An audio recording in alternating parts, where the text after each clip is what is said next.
And now, your Weather Authority forecast first, brought to you by Todd Shore's McClarty Ford. Well, good morning. Likely breaking some low temperature records this morning as we are below freezing north of I-30. We have some locations down into the low 30s across Oklahoma and Arkansas. So feeling more like winter this morning. Make sure you do have a jacket with you. At the moment, Shreveport in the 40s, but may drop into the 30s in the upcoming hours. Good news today, the clouds will be out of here. We do have some sunshine back in the forecast, but even staying cool this afternoon as we'll have highs in the mid-60s today. Will be warmer tomorrow, and expecting we'll see 2 severe weather threats over the next week, and I'll have a breakdown of that coming up in just a few minutes. That's a look at your Todd Shore's McClarty Ford forecast first. NBC 6 News Today begins right now. Now, from your community, local news that matters. This is NBC 6 News Today. Derek Chauvin guilty on all counts. We'll take a look at the verdict as the verdict causes a growing push for police reform in Washington. And a local restaurant addresses online rumors of racial discrimination during the Bayou Classic.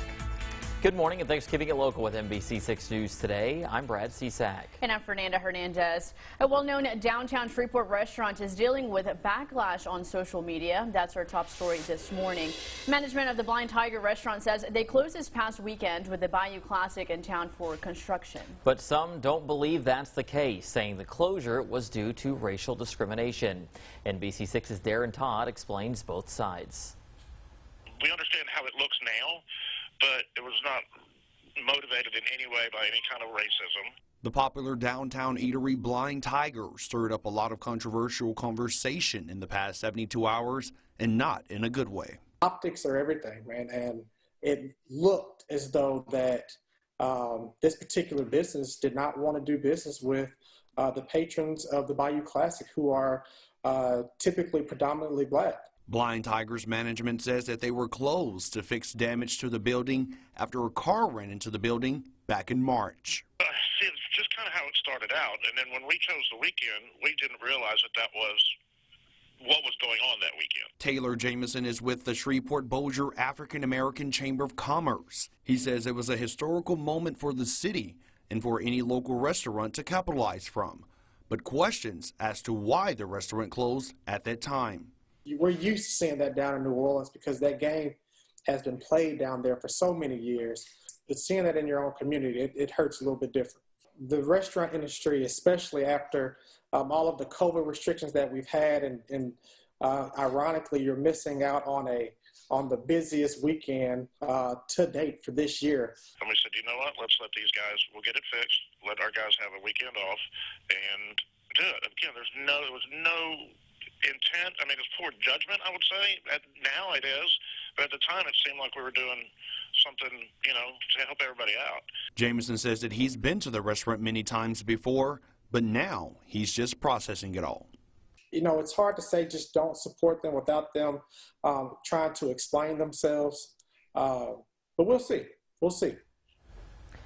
Management says they haven't seen a decline in sales or business since the incident, but does want to apologize for the wrongful message and serve the people that he loves. And in national headlines this morning, a jury finds former Minneapolis police officer Derek Chauvin guilty on all counts related to causing the death of George Floyd. Chauvin found guilty of second-degree unintentional murder, which carries a possibility of 40 years in prison. He's also guilty of third-degree murder. That carries up to 25 years in prison at sentencing, and second-degree manslaughter, which carries a possibility of 10 years. The judge in this case said sentencing is expected in 8 weeks. Chauvin's bail is revoked and he'll remain in custody until he is sentenced. And that guilty verdict is heightening calls in Washington for police reform. Tracy Potts has more. From the White House, relief and a call to do more. A measure of justice isn't the same as equal justice. It is not just a Black America problem or a people of color problem.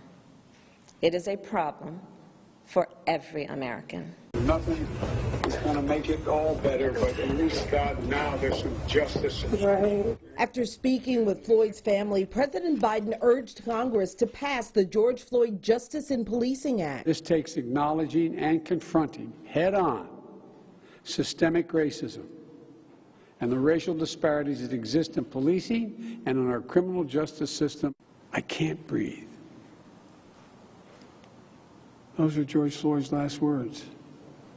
We can't let those words die with him.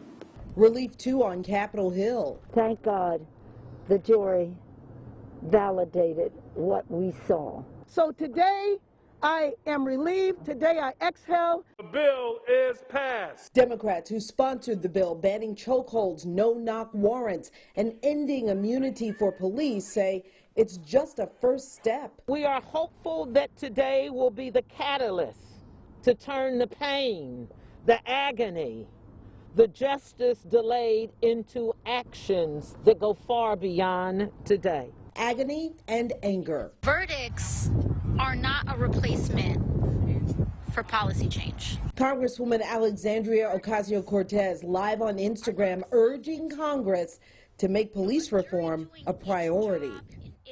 On Twitter, Speaker Pelosi is being called tone deaf by some for referring to George Floyd's murder as sacrificing his life for justice. She tweeted to clarify, adding that Floyd should be alive today and that he did not die in vain. Tracy Potts, NBC News. Thank you, Tracy. And meanwhile, Texas legislators honor Army Specialist Vanessa Guillen nearly a year after she went missing from Fort Hood. Lawmakers introduced several bills to protect service members from sexual harassment and assault. The Vanessa Guillen Act is designed to help military members report abuse without fear of retaliation. Guillen reportedly told her family she was being sexually harassed by a fellow soldier before she went missing. Her remains were found in June. Monday, lawmakers said enough is enough, calling for reform surrounding sexual assault and harassment in the military. This ordeal opened our eyes to shocking gaps in the Army's procedure or lack thereof when it comes to sexual harassment and assault. It revealed a deeply rooted, systemic, toxic culture of sexual harassment. We can do better. We must do better. Other legislation would also name a highway in Guillen's honor and designate September 30th as Vanessa Guillen Day in Texas. Well, NBC6 is your local election headquarters, and the 2020 election brought unsubstantiated claims of voter fraud and concerns about voting machines. But a bill filed by Louisiana State Senator Sharon Hewitt would create a commission to oversee the selection of the machines. The commission would be made up of politicians, election and cybersecurity experts, as well as members appointed by the governor. They would hear public input during committee meetings. This bill does establish the framework to move us forward on voting systems, and I've worked very closely with the Secretary of State over the last few weeks on this bill and working to make it better. Now, some people who testified against the bill talked about wanting to switch to paper ballots, suggesting they were safer from any cyber attacks. The bill now heads to the House floor.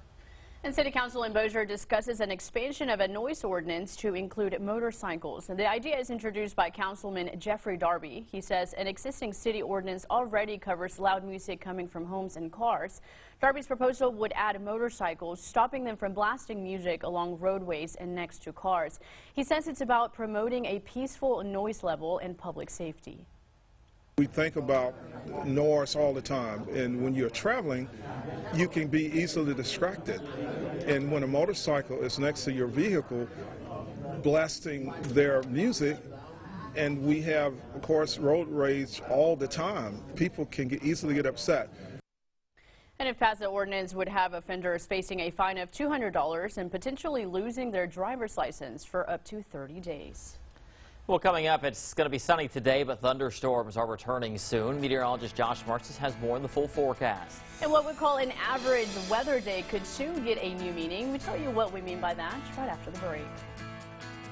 You're watching NBC6 News Today with Brad Cisak, Fernanda Hernandez, and Josh Marcis, your weather authority, certified the most accurate forecast in the Arklatex.